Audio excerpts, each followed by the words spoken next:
Hər vaxtınız xeyirli olsun. Məhkəmə prosesi sübutların araşdırılması ilə davam edir. Bundan əvvəlki iclaslarda bir qrup zərər çəkmiş məhkəməyə müraciət edərək üzürlü səbəblərdən prosesə gələ bilmədiklərini və ibtidai istintaq zamanı verdikləri ifadələrini təsdiqlədiklərini və həmin də ifadələrin də məhkəmədə elan olunmasını xahiş etmişdilər.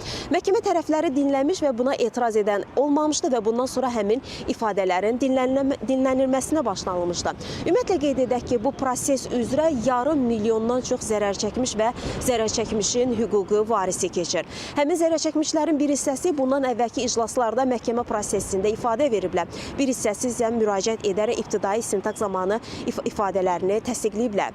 Həmin ifadələrdə də bir qismi Bərdə və Gəncə terroru zamanı zərər çəkmiş insanlardır. İfadələrində qeyd edirlər ki, 44 günlük Vətən müharibəsi dövründə Gəncənin, Bərdənin raketlə vurulması zamanı onlara zərər dəyib. Əzizlərini itiriblər, doğmalarını itiriblər, yaralanıblar, onlara maddi və mənəvi zərər dəyib. İfadələrdə o da əksini tapır ki, həmin vaxtı yaşayış məntəqələri atəşə tutulanda ərazidə heç bir hərbi təyinatlı obyekt olmayıb. Hədəf məhz yaşayış məntəqələri olub və eyni zamanda mülki vətəndaşlarımız olub.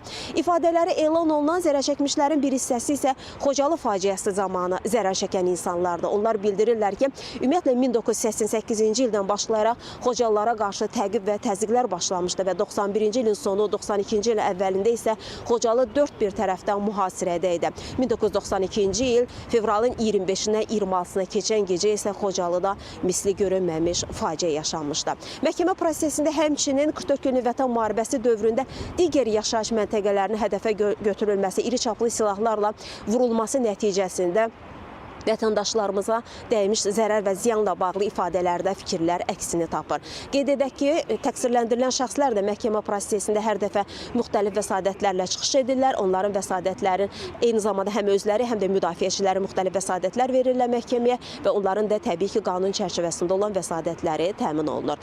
Bizim bu saata çatdıracaqlarımız bu qədər, amma biz xəbərlərin növbəti buraxılışında daha geniş reportajımız olacaq ki, orada geniş məlumatlar əksini tapacaq, onda tamaşaçıların diqqətinə çatdıracaq. Hələlik isə Bakı məhkəmə kompleksindən bu saata çatdıracaqlarımız bu qədər deyərək sözü yenidən mərkəzə, studiyaya ötürürük.